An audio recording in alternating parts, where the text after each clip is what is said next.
My talk this evening is called For the Love of Art. The Kelly Collection of American Illustration is located in this building, which is actually quite nice. It is a 24,000 square foot home of Richard and Mary Kelly and their children, Jack and Neil, and the 2 dogs, 4 guinea pigs, and innumerable numbers of other animals that tend to, transfer themselves through. The house itself was built by museum architects named John Hilberry and Associates out of Detroit. The Kellys are both from the Detroit area, so it only seemed natural that since their bank is in Detroit and was paying the architects, we used Detroit architects. What's interesting about the house itself is that all of the windows in the house are UV filtering. So we have art everywhere. And it also makes it impossible to grow a plant. Which, for the person who has to take care of the plants, I'm good with that. I can dust with the best of them. The heating and air conditioning and the lighting is all computer controlled, just as it is in most museums. Basically, we are a museum that you live in, which is kind of cool on Sundays. Each gallery in the house is divided into either paper or oil, and that determines the amount of light, the amount of cooling and air, and all sorts of things. When we first installed this particular system, I suddenly got a coding degree. I now know how to run the space shuttle, which is quite interesting. The style of the house, if you notice, is green and green. That's the basis of the house, green and green and Frank Lloyd Wright. Those are our main influences. And that was because that's the period in which the art exists. And we felt it was really kind of not so good to put American illustration in a French provincial house. It just doesn't work. It's not happy. The materials within the house are limited in color and style so that they don't conflict with each other and conflict with the art.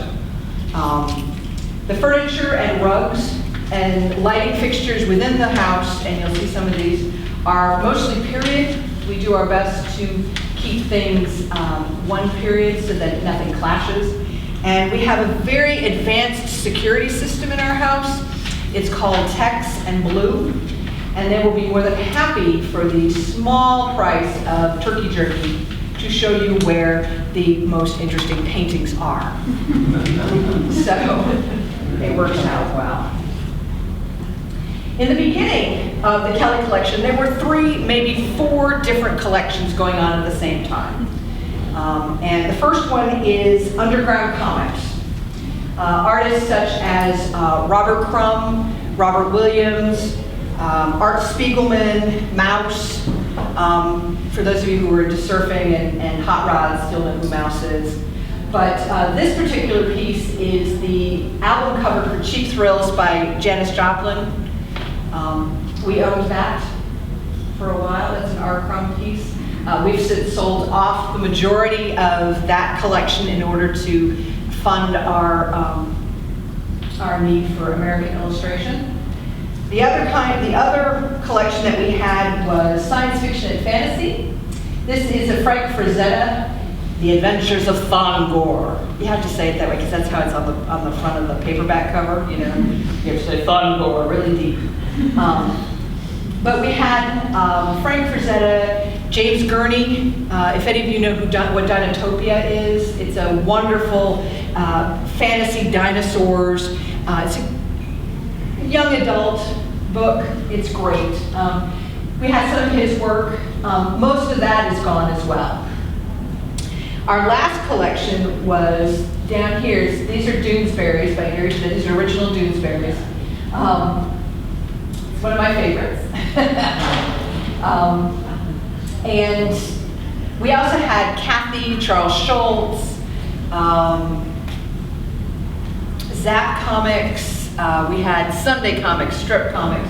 But we discovered that by trying to feed the needs for these 3 plus the American illustration, we weren't doing anybody any favors. We weren't able to purchase the pieces that we wanted, and we weren't able to take care of these pieces as in the manner in which they deserved. Oh, I almost forgot. We also had a beer can collection. Which we traded that. I traded that beer can over. Let's see, there were 682 different beer cans, and I got an early J.C. Leindecker for that. So I thought I did pretty well, because the J.C. Leindecker is worth way more than the beer cans are now. In 1986, we purchased our first piece of American illustration. This is Howard Pyle's Waisiki the Living in the Place of the Dead from 1906 and 1905. This is a Collier's cover for the Collier's Weekly magazine. And we bought it at Guernsey's auction in Bethesda. And what's really funny about this particular piece is we were there with a man named Walt Reed. Walt Reed has now since passed, but he has forgotten more information about American illustration than any human being will ever know, including me. And believe me, I have been, if I could just, eat the man's brain and gain everything he knew, I would have. But Richard was standing in line holding this painting, going to pay for it, and he turns to Walt and he said, "Walt, do you think this is right? Do you think this is really a pile?" And Walt looks at him and goes, "Well, Richard, you should have figured that out before you bought it." Needless to say, it has become the cornerstone. It's one of the first pieces you see when you walk through the front doors. 450, give or take, a few pieces of original art from the period dating 1885 to 1935, what we consider to be the golden age of American illustration. Basically, we begin our collection with Howard Pyle and his students and contemporaries, and then we move on to the second generation, which is Harvey Dunn, which is the exhibition upstairs that you've seen, and his students and contemporaries, ending at 1935. We end at 1935 because that's usually about the time that pulp magazines and things begin to change. Manners of reproduction have changed, and they use a lot more watercolor instead of oil paintings. And our guys are not able, in some degrees, to make that transition. And so we just kind of cut it off. And we don't really like early pictures. So it works out. The types of illustrations that we collect are as varied as there are artists. And there are currently 54 different artists within our collection. Artists who do advertisements, books, magazines, prints suitable for framing, which is always an interesting concept. Handouts, calendars, postcards, all of these things. Anything that was created for distribution is what American illustration is, and that's what these artists create. Here we go. Oh, this is a lovely painting. Although our collection begins with the purchase of a Howard Pyle, he is not the original focus of our collection. The original focus was this artist named E.F. Ward. E.F. Ward lives till 1990, and at the age of 100 dies with a paintbrush in his hand. Actually, he fell off the stool and had a stroke and died, which is a bummer because it was really a good painting and it got smeared in the process. But he was also roommates with Norman Rockwell at the Art Students League. He was not a student of Howard Pyle, but he was a good working illustrator. When he was great, and when he was a little off, it was just oof. We were offered his estate 2 days after his death, even before the family got to look at it. So, but unfortunately, this estate, these paintings had been stored in a garden shed. Paper, bugs, salamanders, snakes, squirrels. I hate squirrels. Let's just say they've had their way with this particular collection. And then it was moved to a New Jersey warehouse, which had things that we don't need to talk about. You know, you had to wear the ribbon around your wrists and ankles so you didn't bring any friends home, except in the paintings. So we began to think that E.F. Ward was going to be a great anchor, a beginning for our collection, because Richard was getting very excited about American illustration. Because, I mean, face it, how many different ways can you paint a beautiful woman with a tail? You know, how many aliens can you really collect?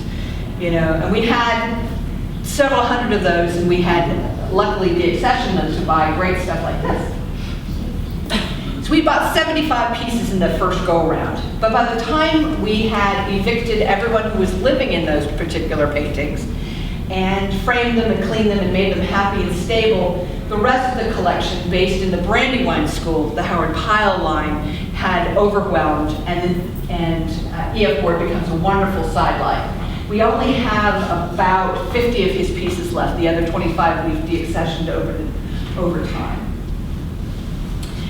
We have, like I said, 54 different artists in our collection. And some of the names you may recognize, such as Harvey Dunn, J.C. and F.X. Leindeckers, Norman Rockwell, James Montgomery Flagg, he's the one who created the I Want You, Uncle Sam, Dean Cornwell, Jesse Wilcox Smith, also known as the American Marie Cassatt, Sarah Stillwell Weber, Meade Schaefer, Orson Lowell, Elizabeth Shippen Green, Alice Barber Stevens, Joseph Pennell. He created the New York City war bonds, the ones with the ships sailing in. It was a great bond. Let's see. Oh yeah, N.C. Wyeth. I always forget N.C. Wyeth. Probably because he's not my favorite artist in the collection, but that's okay. You know. And there's just many, many, many more. All right. Let's go into the collection, into the house itself.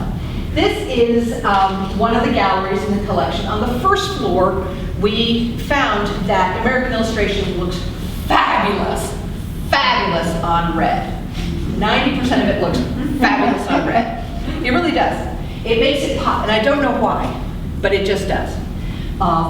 This particular gallery has in it, this is Albert Beck Wenzel, F.X. Leindecker, Alice Barber Stevens. But you can see that we live with our art. We don't just hang it in a room and close the door. We actually live with it. I'm standing at the end of the gallery right next to my office door. I have 15 feet of river view with any paintings that I particularly would like hanging in my office. It's a rough life. You'll notice that we have barrel vaulting in our galleries. This is to draw your eye down. The galleries are exactly 10 feet wide because that we determined was the optimal distance to view American illustration. And believe me, we had a lot of practice with that. The material on the wall is stretched silk. And when we were building the house, we flipped constantly from residential to commercial construction, depending on whichever inspector they had sent that week out to look at the house as to whether or not we were going to be held to which. And this is specialized treated silk, and it only comes in 12 different colors. So what we did is we bought a swatch of every single color, nailed it up on the wall in the old house, and began hanging American illustration on it. What we discovered is 90% of the paintings look fabulous on the red. And then, this is an upstairs gallery. The other 80%, or 80% or so, look fabulous on the Celadon green. But it has to have color behind it. It just doesn't like white. We have yellow rugs on our wall underneath the works on paper. But you can see that this is a view from one of the guest bedrooms where you can stay if you would like to become one of my house sitters. You have to like dogs, and guinea pigs, and whatever else is living in the house at the time.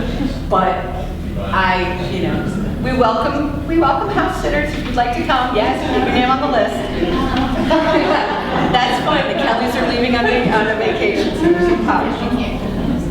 You notice that each one of these, this is an oil gallery. And this one here is a paper gallery. The computerized control that we have within the house allows us to put different light levels. There is actually a skylight above this particular barrel vaulting, which is why we can hang oils in this room. We curated the house in such a way that on the first floor when you walk in, the main level, is Howard Pyle and his students and contemporaries. And then on the second floor is Harvey Dent and his students and contemporary. And downstairs is works on paper, pen and ink, and Walt Lauterbach. Took me a minute to remember who was downstairs. As you can see, this is our great room. This is a wonderful painting by Edwin Austin Abbey. It's 10 feet tall by 5 feet wide. It's a great piece. It desperately needs to go to the conservator, but that stupid National Gallery, you know, the one in DC, they have just tied up the big table with some, you know, some George Washington crossing the Delaware painting. So I can't get on the table for another 2 more years. But that's okay. I just hang her up, and you know, it is my cross to bear. It is my cross to bear. What can I say? We also, this is the dining room. You can see here, that's our what artist? Rockwell, some unknown little guy. That's our Norman Rockwell. And these two on the other side of it are wonderful J.C. Linedeckers. The table is a Duncan Fife, and the rugs in this particular room are 17th century Haraz. The buffet, thank you. The buffet is out of a house in Georgetown. But it's all period, and it all blends with and doesn't compete with the art. The art is the primary purpose of the house. We just happen to live there at the same time. Although Mrs. Kelly would, you know, argue with my determination of that. But we also have art in our bathrooms. Everybody's like, no, art in the bathroom. Yes, but only in the non-shower bathrooms. This is actually a McClellan Barkley painting called Hole Proof Hosiery. We do have in every bathroom and every closet has a painting, because, you know, why not? You know, it's our stuff and we live there and we want it. So, but here we are in the library. Just to prove that we are like real people, here are all of the kids' trophies on our wonderful oak mantelpiece, surrounded with, these are Pewabic tiles from the period. If anyone knows anything about Pewabic tiles, it's a house tile made in Michigan. And these particular ones are not contemporary today tiles. These are ones that we have found and reused out of an older home. And that is a Haddon Sundblom ad. Haddon Sundblom is the same artist who created the Coca-Cola Santa Claus. And this is actually, believe it or not, an advertisement for white naphtha by A&P White Naphtha. It's a soap ad.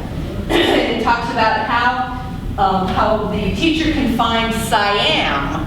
That tells you the date. It tells you that the teacher can find Siam, but she can't find the fellow's naphtha. So obviously, you know, she's a little grimier on the edges.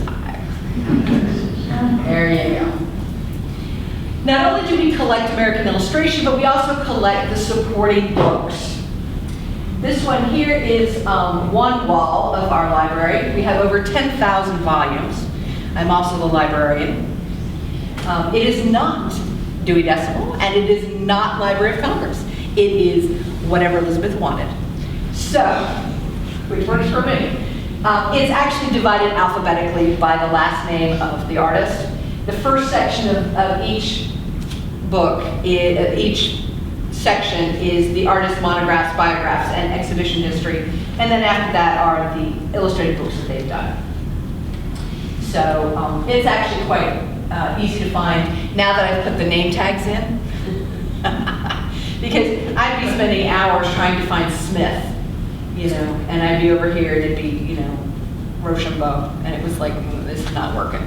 So I finally had to put, you know, I got these wonderful, you know, there's a library store called Rodar that will make anything you want for a library. It's a great thing, and I have learned that. Down here, we have what we call our research library, or our stacks room. I am particularly proud of this particular room because I talked about it getting movable shelving, which would have crushed a guinea pig long ago. But our stacks room is open to all researchers. So anyone who's interested in doing research on American illustration, our collection, or any area of American illustration. We have a lot of books and complete runs of magazines. We have Saturday Evening Post. We have a complete run of Life magazine, not the photography magazine that we've all come to know and love, but the humor magazine from 1895 to 1935, that run. I have complete runs from 1900 to 1940 of Ladies' Home Journal. I have Good Housekeeping, Collier's, Women's Home Companion, St. Nicholas, Outing, McClure's, and so many others that I can't even name them all.